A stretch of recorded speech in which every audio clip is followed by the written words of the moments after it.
soir, c'est un méga sujet. La fainéantise. Ah ouais, on est tous là. On est tous là. Qui?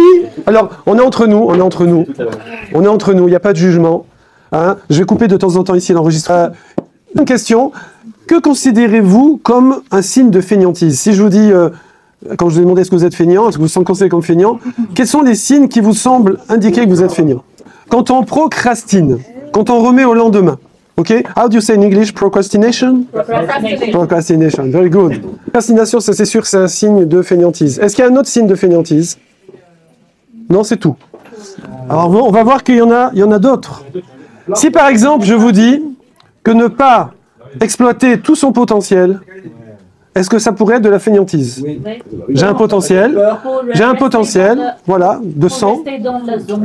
Voilà, rester dans la zone de confort. J'ai un potentiel de 100 sur cette journée et je fais un petit 40. Alors, je ne suis pas resté sous la couette, j'ai fait 40. Mais tu n'as pas fait 100, frérot, d'accord?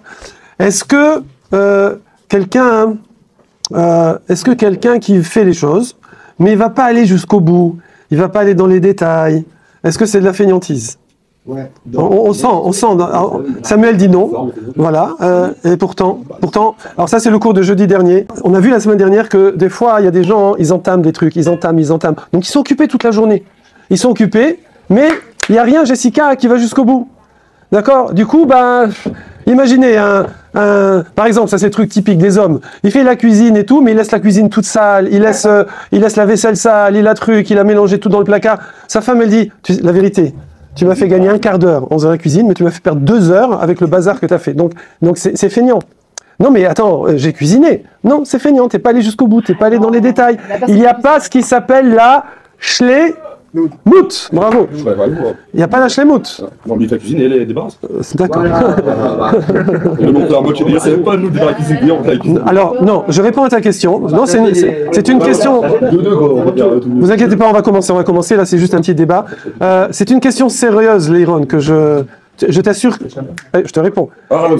C'est une question sérieuse et réponse sérieuse. C'est que des fois, la femme, elle dit au mari, j'aurais préféré que tu cuisines pas du tout, parce que tu crois que tu m'as aidé, que tu as fait ta part en cuisinant un quart d'heure, et j'ai mis 2 heures pour nettoyer. Moi, si j'avais fait et la cuisine et le nettoyage, j'aurais mis une demi-heure. Tu vois, donc des fois, tu vois ce que je veux dire? Des fois, ça n'avance pas.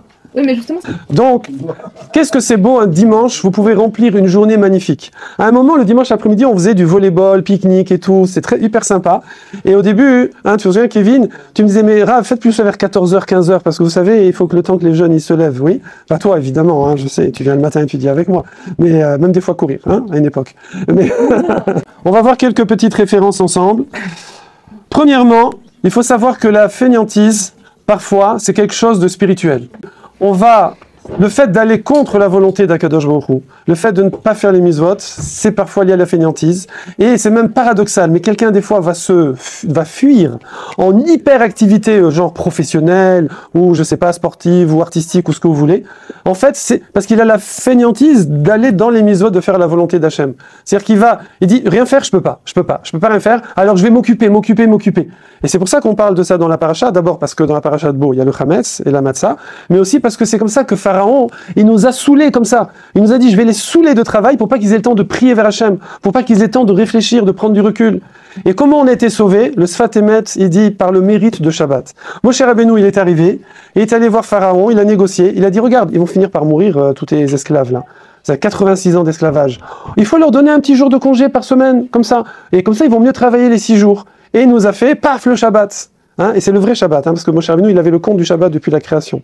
Et donc, il nous a donné le Shabbat. Et c'est ça qui a permis au Bnei Israël de prendre du recul, de faire Teshuvah, de se retourner vers Hachem et d'être libéré de recevoir la Torah. Donc, on voit qu'il y a une notion comme ça entre ce Yetzer Hara là. Alors d'ailleurs, j'ai oublié de vous dire, mais dans la Gemara Brachot, elle dit comme ça, elle dit dans page 17, elle dit « Retsonenu la son retsoncha ». On veut faire ta volonté, Hachem. C'est Hachem, la vérité. On veut faire ta volonté, 100%. On sait, c'est toi qui crée le monde à chaque instant. Tu connais le mode d'emploi, donc si tu nous l'as donné, on veut le suivre. Parce qu'on sait que c'est là où on sera le plus heureux, le plus épanoui. Mais quoi? La Gemara dit comme ça, ou mimeakev. Alors qui nous en empêche? Puisqu'on veut. Qui nous en empêche? Seor Shebaïsa. Et comme ça, elle dit la Gemara. Le Seor Shebaïsa, en français, comment on dit ce qu'on met dans la farine pour faire monter le pain? La levure. La levure qui est dans la pâte. La levure qui est dans la pâte, oui. Et Rashi, il dit, c'est quoi la levure qui est dans la pâte? Elle nous empêche de faire les mitzvot. Il n'y a qu'à manger des petits... Voilà. Il dit, c'est quoi? Yetzer hara chez Bilvavenu à Mahmitzenu. C'est le Yetzer hara qui est dans notre cœur qui nous fait traîner, qui nous fait être Mahmitz, qui fait que ça devient du Hametz, ça veut dire ça traîne. Ça traîne. Welcome.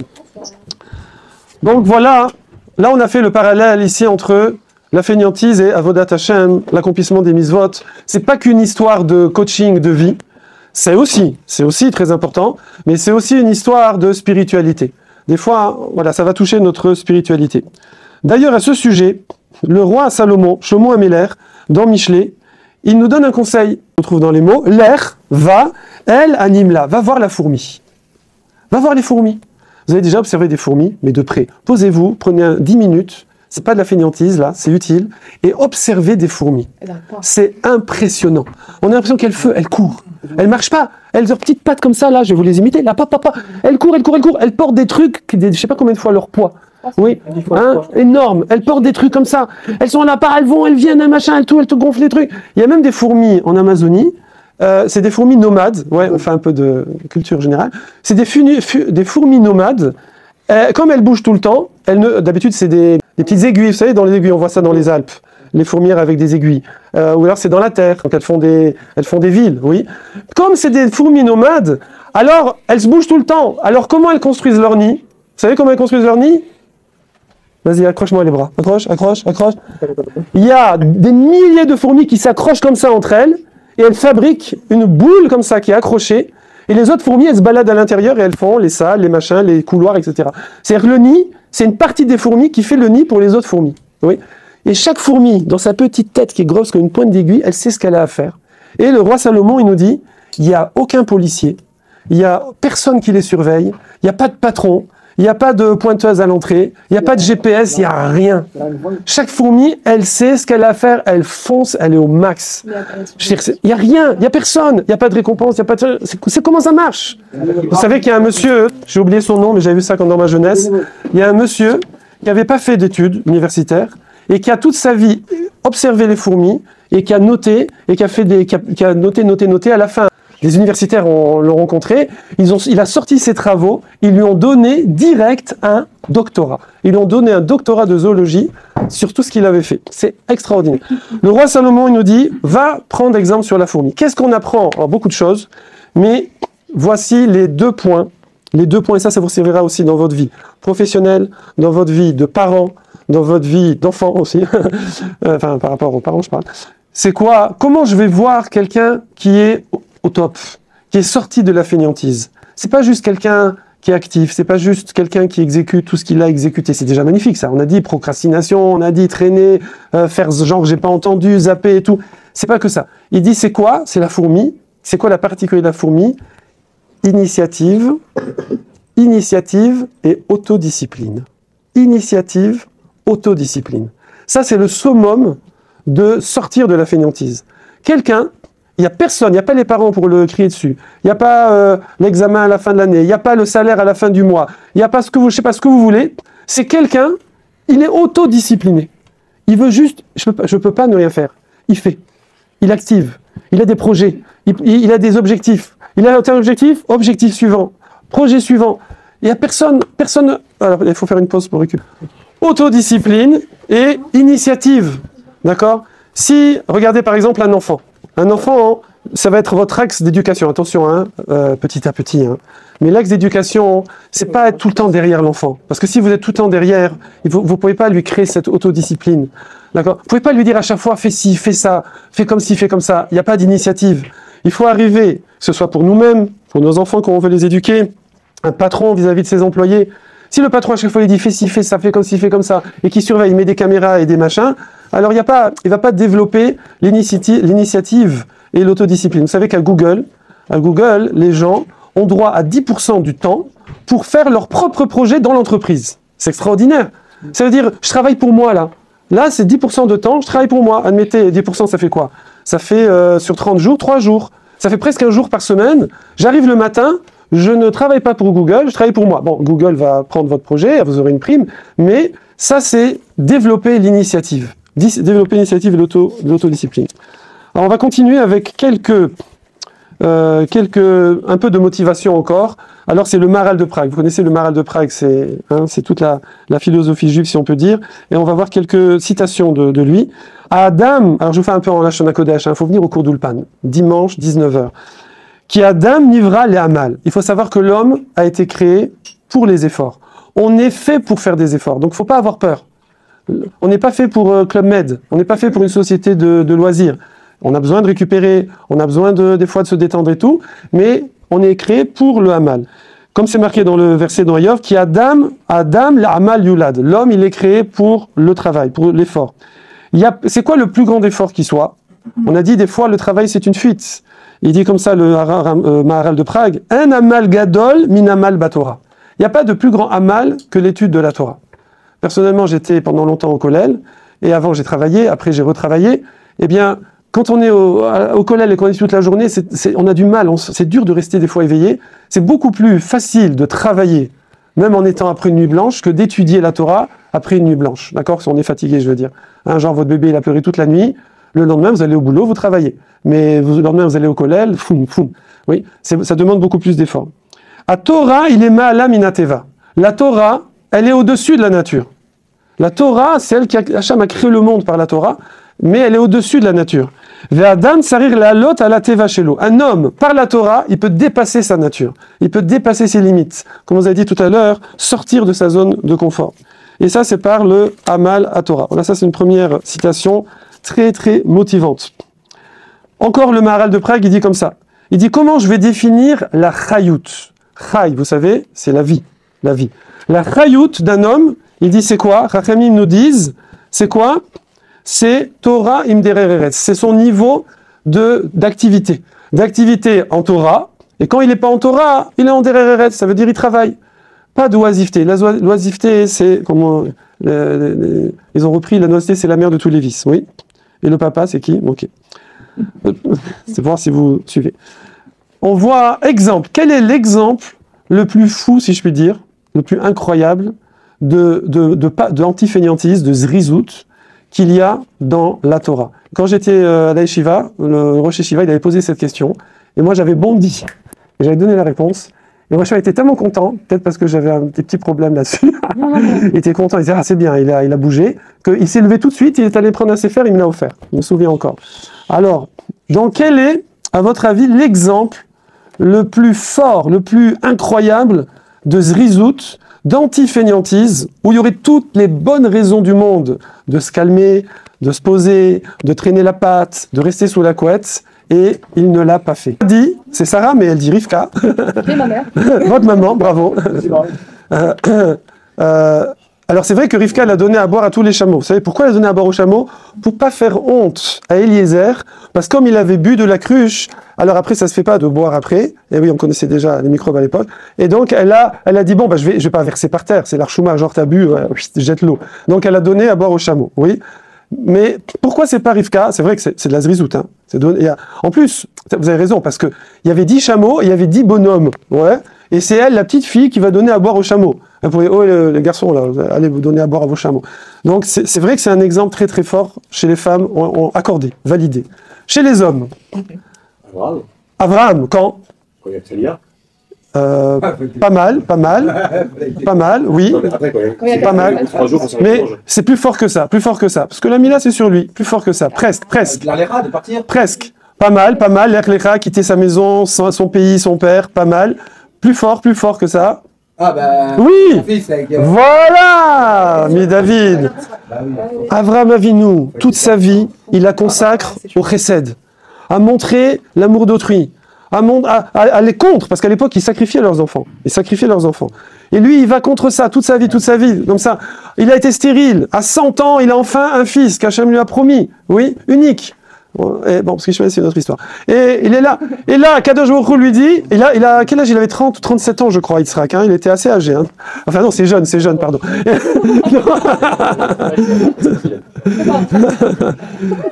Et là, il lui dit d'aller sacrifier son fils. Et là, c'est marqué comment, hein? C'est marqué Vayashkem Baboker.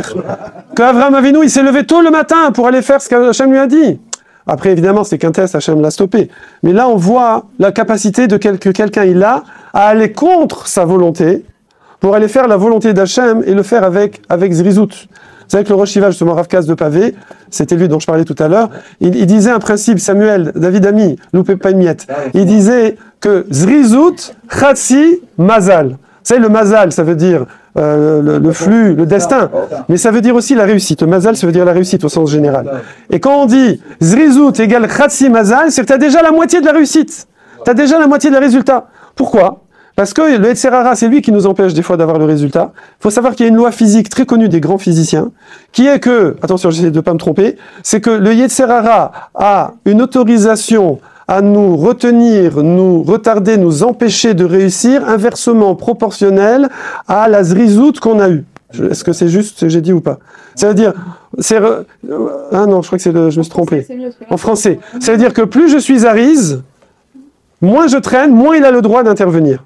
C'est-à-dire que si quelqu'un, il fait tout de suite, à chaque fois, le Yetzer Hara, il dit j'ai pas le droit d'intervenir, j'ai pas le droit de l'empêcher, de le bloquer. Mais si je laisse traîner un peu, si je traîne 10%, il a le droit de me bloquer 10%. Je traîne 50%, il a le droit de me bloquer 50%. C'est-à-dire que le Yetzer Hara, il n'est pas libre, et ça c'est un ange, il fait la volonté divine, il est là pour nous faire travailler, il est fait pour nous faire avancer. Eh bien, il agit pas comme ça au hasard. C'est dosé. C'est dosé comment? Combien que tu traînes, combien que je te bloque. Et combien que je te fais que ça marche pas? Combien que tu te dépêches? Ouais, je parle bien la France. Combien que tu... ouais, il y a certains rabbinim qui ne parlent pas comme ça, mais quelque part, dans un espace de liberté, voilà. Ok. Alors, on revient au j'ai presque fini, hein, tenez bon. On est à 20 minutes 54, je m'arrête à 30 minutes. C'est comme ça, c'est la règle. Toujours dans le Netivot, il dit, alors regardez ça comme c'est beau, c'est beau, c'est beau, c'est beau. Amal à Torah, les efforts dans la Torah. Alors on a dit Torah est dans la vie aussi, hein, on a dit au début. Metaken et Adam, ça construit l'homme. Metaken, mot à mot, ça veut dire réparer, mais dans le sens, ça le construit. Ou Metaer et Nefesh, ça purifie son âme. Ça purifie son âme. Qui a l'idée à mal ou mit ale mea la chumriyut. Par les efforts qu'il fait dans la Torah et dans la vie, ça l'élève au-dessus de la lourdeur de la matérialité. Venaase karov lelokav, et ça le rapproche de son Dieu. Velu matzot, par contre, inversement, Atzlut, la fainéantise, Mashira et Adam betartiot achomer. Ça le plonge dans la profondeur de la matérialité.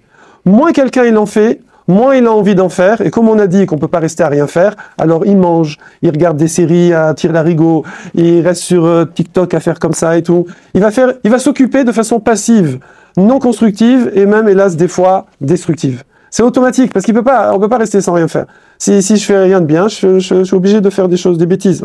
Quelqu'un est obligé. Deux dernières citations, pour être dans le timing. La manne. Vous connaissez la manne? On va bientôt en parler dans les parachiotes. Quand la manne descendait, c'était un aliment, imaginez des petites graines de polystyrène comme ça, blanches, très jolies. C'était magnifique. La manne, c'était un truc de ouf. C'était comme ça, à perte de vue. Et ensuite, ça fondait comme ça faisait des rivières. Les animaux, parce qu'on dit dans le désert, c'est pas le Sahara. Hein. Quand on était 40 ans dans le désert, enlever l'image du Sahara. Je sais pas comment c'est dans le film, mais c'est pas le Sahara. C'était des zones inhabitées. Mais il y avait des animaux, il y avait même des fois des échanges commerciaux avec des caravanes, etc. C'est pas comme ça. Et des fois, il y avait des oasis, oui. En tout cas, les animaux venaient et buvaient de cette manne fondue. Et les nations ont chassé ces animaux parce qu'ils avaient un goût différent. Ils avaient un goût extraordinaire. C'est un aliment céleste, oui. Eh bien, vous savez que la manne, il fallait aller quand même la ramasser. Il fallait la ramasser. Mais comment ça se passait? Plus quelqu'un il était clean dans son avodat Hashem, dans sa relation avec Hashem, avec lui-même, moins il faisait d'efforts. Parce que comme il faisait déjà des efforts dans la Torah, dans sa vie, alors Hashem, on dit que la manne est tombée dans sa tente. Direct, je ne sais pas si vous avez déjà entendu ça. Par contre, celui qui faisait moins d'efforts dans l'avodat Hashem, il devait sortir de la tente. Et celui qui faisait encore moins d'efforts, il sortait un petit peu plus loin. Et celui qui faisait des petites bêtises, il sortait encore un peu plus loin. Celui qui faisait des moyennes, encore plus loin, des grandes bêtises, il allait très très loin. On raconte même dans le Midrash qu'il y a des gens comme ça que, en fait, comme ils savaient qu'ils avaient fait des grosses bêtises, alors ils disaient, aujourd'hui j'ai pas faim. Parce qu'ils avaient l'air chouma, ils avaient la honte. L'autre, il a sa tente, il a allez, on va dire moyen, il a la manne devant la tente, comme ça, à quelques mètres, et lui, il n'y a rien. Tu regardes autour de la tente, il n'y a rien. Et comment il pouvait savoir que c'était pour lui? Il n'y a pas écrit Sarah dessus? Bravo. Alors en fait, c'est Nachamaim, c'est comme ça. Quand tu avançais, il ne voyait pas. Et il avançait, il n'y avait pas. Et l'autre, il avançait, il voyait. Ah. Voilà. Il pouvait pas. Et l'autre. Après aussi, bon, il y avait d'autres choses sur la main, il fallait pas trop en prendre. Sinon, si on ramenait trop, alors ça pourrissait. Il y avait des petits verres, et il sortait de la tente, et alors tout le monde voyait qu'il avait pris trop, l'archouma. En tout cas, on voit que, et ça, il faut savoir, quand vous vous levez le matin, et ça, si vous retenez qu'une chose, retenez ça. Retenez plus, mais quand même, au cas où. Quand vous vous levez le matin, sachez que c'est prévu pour vous une dose d'effort, une dose de plaisir, une dose de déplaisir. C'est comme ça, on est sur Terre. Oui, on peut pas. Ouais. Sachez que vous la mettez où vous voulez. Si vous mettez les efforts dans les bonnes choses, alors vous aurez fait vos efforts dans les bonnes choses. Si on les met dans les mauvaises, ben ça ira dans les mauvaises. Faut choisir, d'accord? C'est comme ça. Donc plus vous mettez dans les bonnes choses, moins vous ferez d'efforts pour le reste. Comme on dit, celui qui prend Ol derrière la Torah, qui prend le Ol de la Torah, Hachem il enlève le Ol derrière. Ça veut dire quelqu'un qui prend le joug de la Torah, de servir Hachem le plus possible, il va avoir des facilités dans le joug de la parnassa, de la subsistance, du travail, de toutes les choses, les contingences matérielles. Parce que tu as fait des efforts dans ça, donc tu n'as pas besoin de faire des efforts dans autre chose. Parce que l'homme est né pour faire des efforts. Si tu fais tes efforts dans l'étude de la Torah, dans la pratique des mitzvot, dans l'honnêteté, etc., et dans les relations avec autrui, alors Hachem ne va pas te faire des efforts à pousser ta voiture quand elle est en panne, tu n'as pas besoin.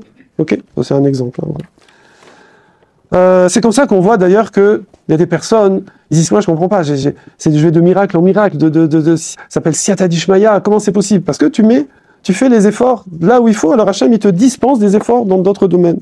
Et il y en a d'autres qui galèrent. Comment lutter contre la paresse? Évidemment, c'est un cercle virtueux ou un cercle vicieux.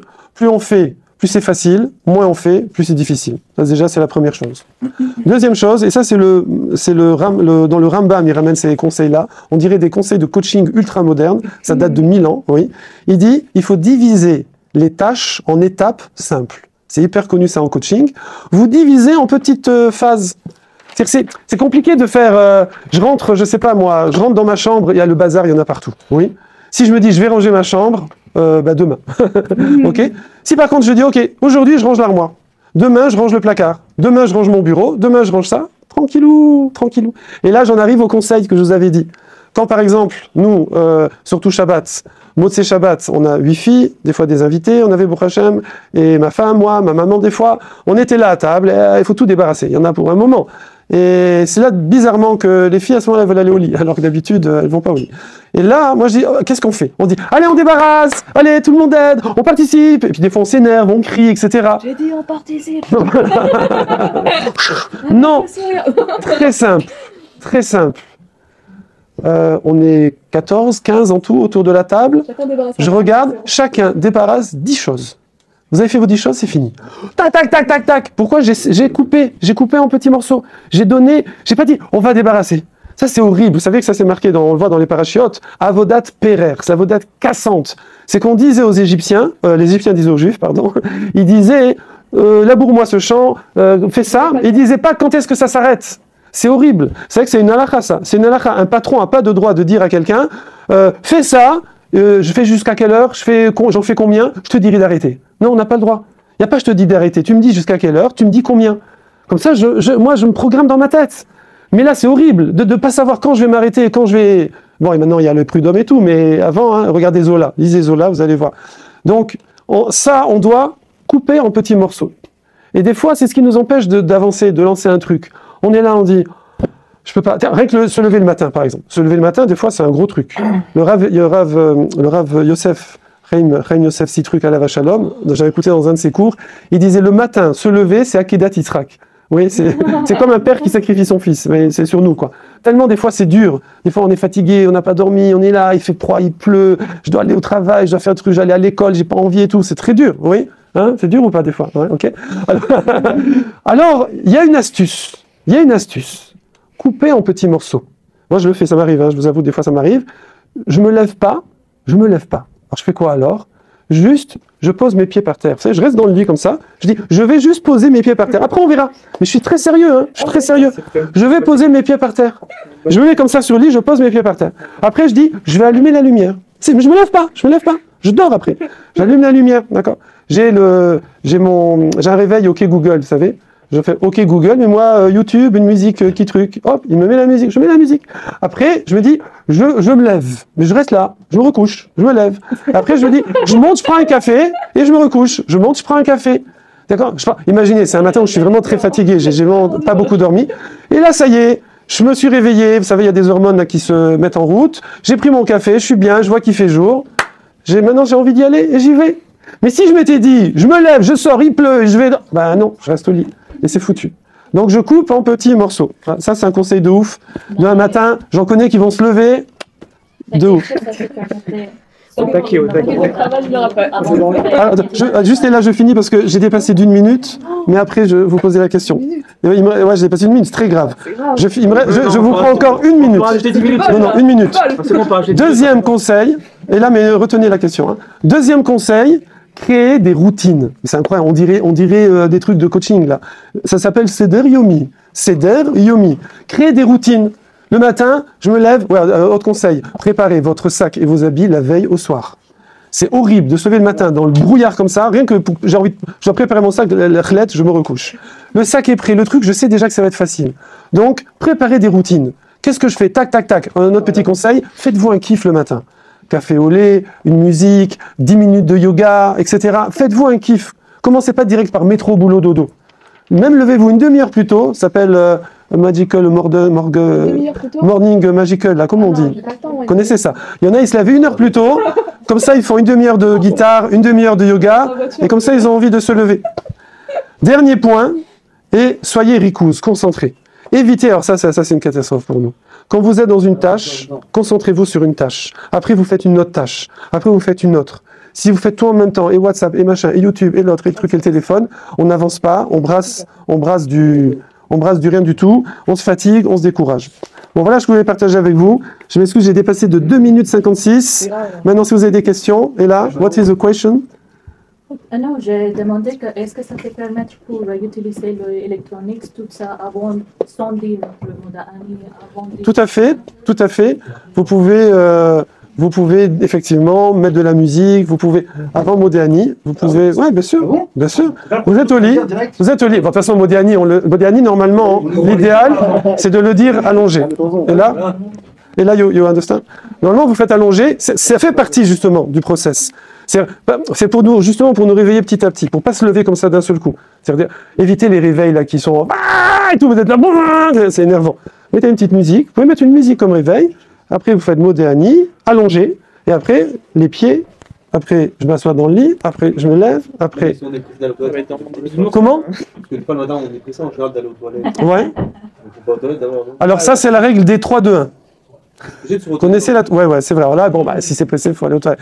Mais ça aide à se lever aussi. T'as pas le choix, là, t'es foutu. C'est pour ça que je me lève à 7h tous les matins. Mais elle est des 3-2-1, vous savez, c'est 3 heures avant le coucher, 2 heures, 1 heure, 3 heures. Faut pas boire, 2 heures, faut pas manger, 1 heure, faut pas les écrans, un truc dans ce genre. Ok, voilà. Razak à vous.